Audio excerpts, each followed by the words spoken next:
A big problem happening in the Okanagan right now is theft. I mean, property theft, but particularly bike theft. And it seems that there's no boundaries when it comes to whose bikes are being stolen. There's been many reports on Facebook and social media about children with disabilities with their bikes being stolen.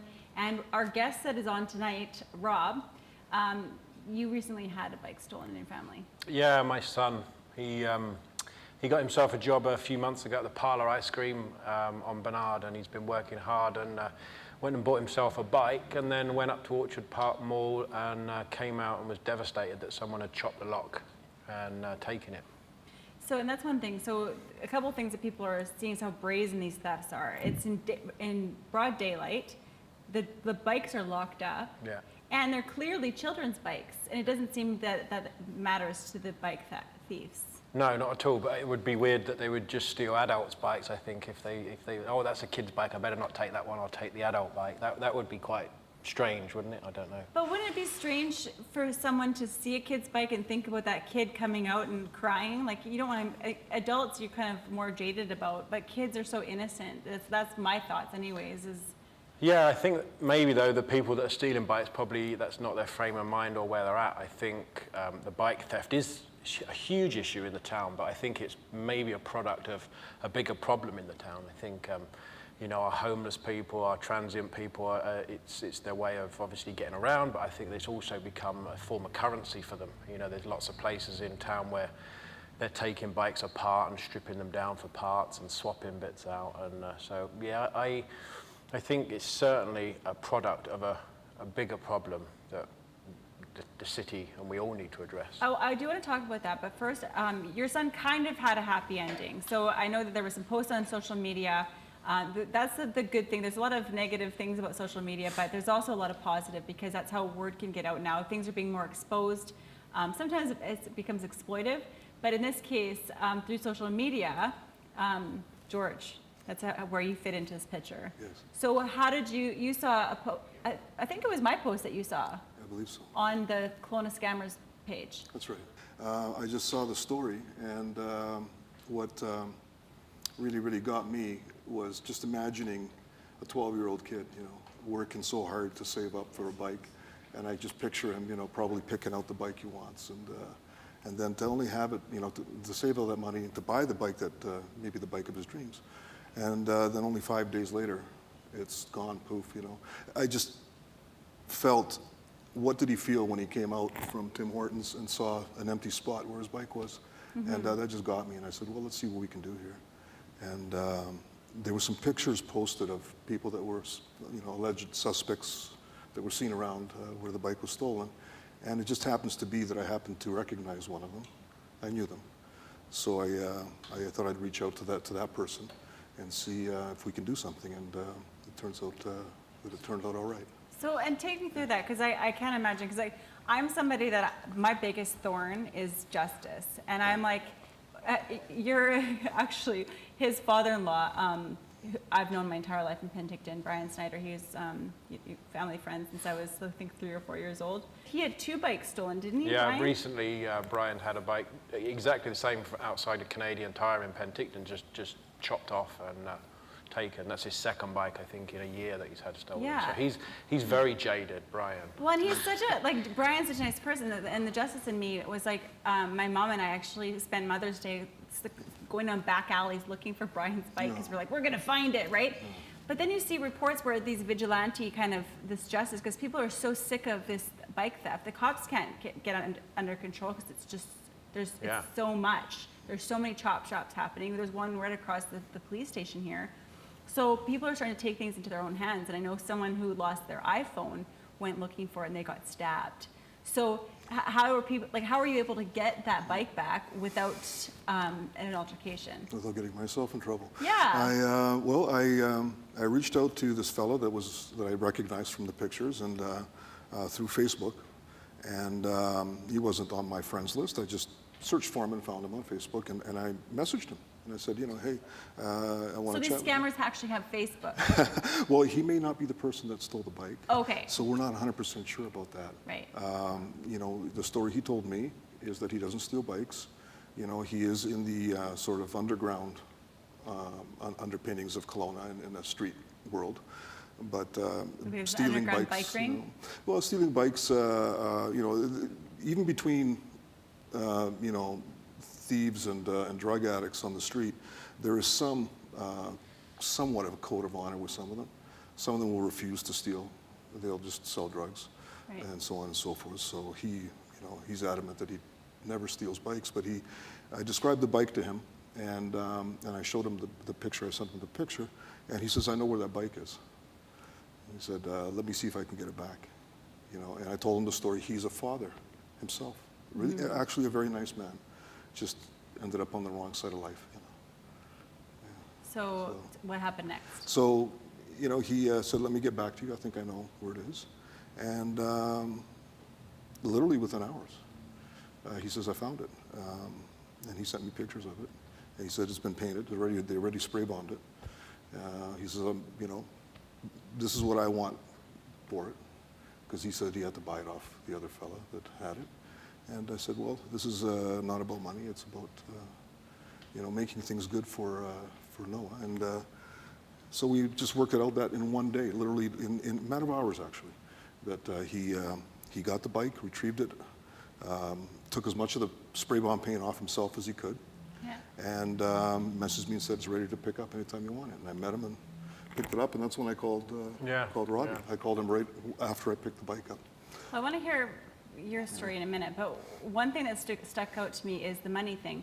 So if these people are stealing bikes and then the owners are willing to pay to get them back, is that a separate now side hustle, another business that they can have and be like, well, we can actually go back and make some money here from the actual original owners? This isn't the first time. Noah's had his bike stolen a few years ago, and he went out and put flyers up on all the lampposts and what have you down the street that he would give her $40 reward for it, and some guy saw the advert and said, "I think I know where your bike is."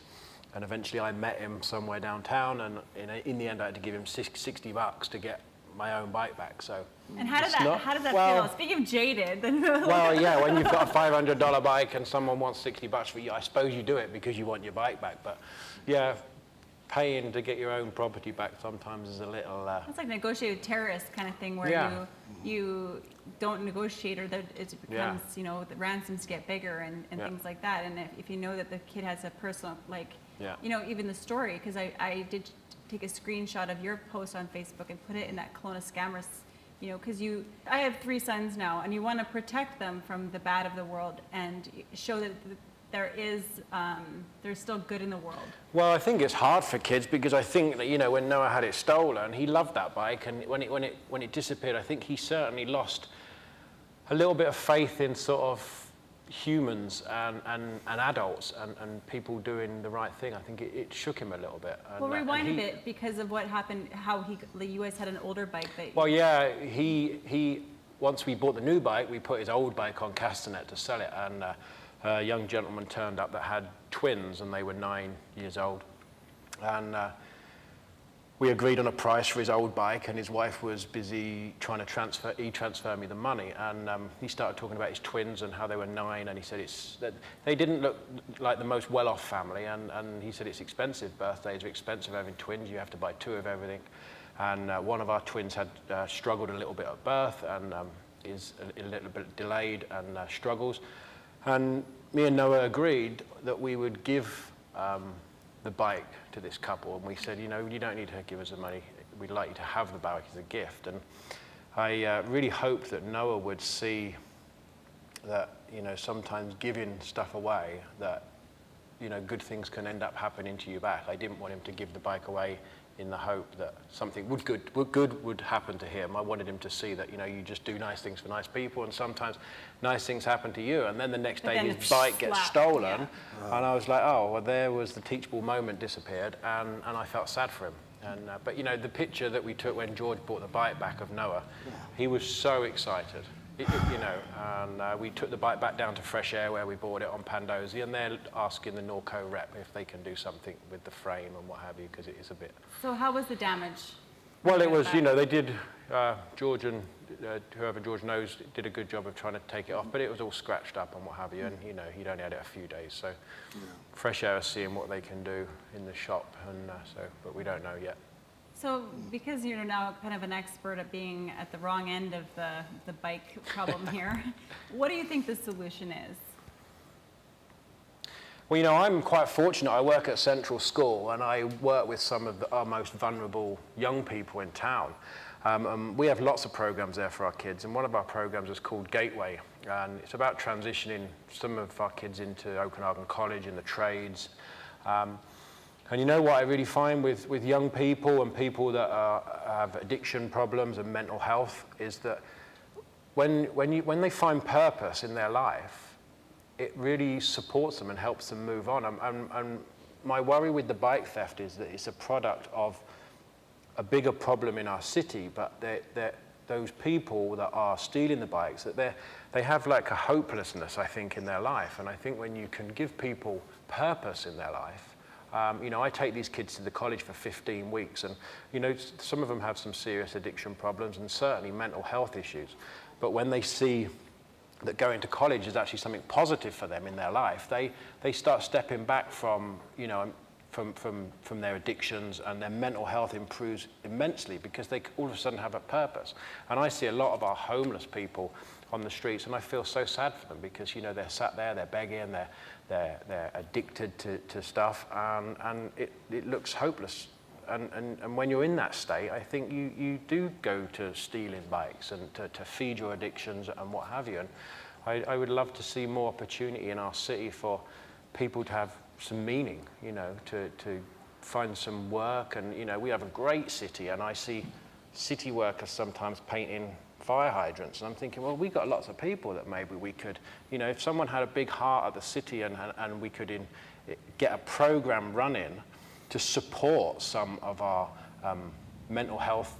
The more vulnerable. Yeah, the more vulnerable people in the town. We could, you know, we actually could do something quite constructive and positive for those people and for the city, because I know a lot of people get so frustrated seeing people sitting on the sidewalks and doing whatever and laying in the park. It's like they're capable people, I think, that could give something back to their society and our town. Well, and it's hard for people to have empathy in those situations too, because people are just kind of get like jaded and kind of get fed up with, you know. But what a great program we could start. Yeah, you know, if the city would buy into something like that. You know, we have to meet our homeless people where they're at. And that's like anything. People going to church, it's like, let's meet people where they're at. We need to go out into the parks, and we need to try and develop programs that are going to support our most vulnerable, rather than arresting them and criminalizing them for things that, you know, mental health is not an illness, that's just how they are. And that's, well, and a lot of, you know, with addiction, there's a root, right? There's usually a lot of trauma or something that happened as a child, childhood trauma and things like that people don't see. All they see is somebody that's misbehaving or doing inappropriate things in public, but they don't know the backstory. So being able to fund a program or something that breeds more compassion in our city. Yeah. And what do you think, George? Well, just from my experience, to be honest, and what you're saying is exactly what we need. However, my feeling personally about it is until we address the justice system itself, that it's just going to be this revolving door with these people. Because really what happens is because I've had some experience with the justice system, is that it breeds criminals. Yeah. It really does. There's no incentive for them when they're in jail to clean up and try and find a different purpose in life. There's none. Right. The way that they're processed, so just to give you an example, they give conditions of release for alcoholics to not drink in public. How can you do that, right? This is a person that's got a disease, they're alcoholics, right? They can't just not drink. Right. And if it means that they're out for the whole day, or if they happen to be in public constantly because they're homeless, they're gonna drink in public. Well, and part of the show that this segment is on is about the wet housing in Rutland, and people not understanding what a wet house is and what that means. So we did have a conversation about that. What are your guys' thoughts on wet houses? I know it's not going to probably solve the issue. It's going to move the city, it's going to move the problem maybe out of the downtown core, out of view and out of, but Out of sight, out of mind The- feeling? it's because I know these people personally, right?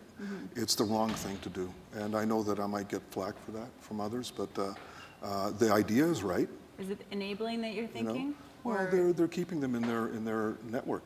Right, So these people are never going to change right. in their network. There might be the odd one that does, that takes the ball and runs with it and bucks the trend. But as long as they're in the community where they know all the drug dealers, they know all the people to sell stolen goods to, they know, they're never going to move away from that. You're keeping them right at the source of their own problem. By keeping them in Kelowna, I feel that is a great idea. However, I think that they shouldn't be in any sort of city core area, period, really, if you want them to recover. The recovery should be happening in jail. That's what I think. Because once you have them there, you've got a captive audience, no pun intended. But, you have a chance there to do something. So since you know these people that are responsible for stealing bikes and things like that, for other people who are having their bikes stolen, what are some tips that you think that can prevent people from losing property like bikes? Oh, well, a thief will, especially when it's an addict, will take 15 cents off your console. They'll smash all your windows to get that 15 cents. Because their mentality is it's 15 cents more than they had 2 minutes ago, right? So when people say, oh, it's just 25 cents or 50 cents or $1 that they leave to change in, their car, in their console that's in view, it's no big deal. No, well, if you don't want if you want your vehicle smashed, your car window smashed, then continue thinking that way because they'll take it. They'll do it.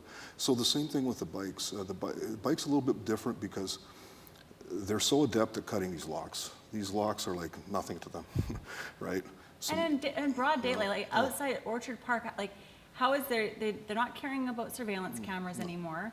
Is it because there's no justice? Like they're getting a slap on the wrist when they do get caught? Because if there's people that are known to be bike thieves, how do they keep getting away with it? well, again, there's no reform at the level of the prisons for them to even consider doing anything different. So for them, again, it's the same idea. I worked as a loss prevention officer way many years ago, and we used to work Save On Foods, and we used to work Superstore and such. And these guys, the worst store at that time was Superstore in Kingsway, Metrotown, because at that time they would take the free subway, the SkyTrain, from downtown. They would take orders for steak, prime rib, meat was a big thing, big long list, and they didn't care. They would just walk in, grab some bags, bolt straight to the meat in the back, fill the order, and walk out. Well, they've been doing that in Penticton even There you recently. go. So they just play the odds. They know that the odds of themselves getting caught are very, very low, so that's why they don't mind. They'll do it in broad daylight, no problem. Okay, so now moving forward, Noah, where do you think he's at now in terms of like how, having George return the bike, it being a little bit banged up? He's such a positive, he's out on the island fishing at the moment, so he's not thinking about his bike, but he's such a positive boy, and he's, I don't know yet, because we haven't kind of got to the end of the story. At the moment, we've got a bike that is a new bike but looks awful, so I don't know. We need to get to the end of the story and see where he's at. But I think, he was so over the moon that he got his bike back. So thank you for that. Oh, Yeah, it was my honor. And the night it got stolen, he was sat in bed and he's like, where do you think my bike is now? Do you think it's being looked after? Do you think they've taken it apart? He'd kind of got quite attached to his bike, but I don't know. You never know with your kids. You never know really what sticks with them for the rest of their life, or whether it was just, it was a moment, his bike got stolen, he moved on, and I don't know. It'd be interesting to see. Well, and I thank you guys both for coming on, because I think it's important to have the story behind, the bike. It might seem like just a bike to somebody, but it could be the world to somebody else, and being able to share these stories of people doing good things instead of focusing so much on the negativity. Yeah. What are we doing as a community to fix the problem, to help, to bring the bikes back to their owners? So thank you for sharing both your stories, and thank you for returning the bike. Oh, it's my pleasure. I'm going to try and continue this. I'm trying to find a way to formulate this into some sort of a program to recover more of these bikes, especially for the kids. And just to make the point, you know, I'm not, you know, I was never a criminal or I had a criminal record. I just happened to know these people. Yeah. Well, you said you worked in the... I worked in that industry, but, you know, I've just got to know all types of people during the course of my life. And, well, if you are a bike thief, which camera we're at? This one here? George will find you, but he's not going to give you any money. You're just going to do it because you're doing the right thing and returning these bikes to their rightful owners. That's right. We're not doing a side hustle here, okay? That's right. Well, thanks for coming on, You're you guys. welcome. Nice to see you. And I hope that this has a happy ending Yeah. for Noah. Okay, thank you.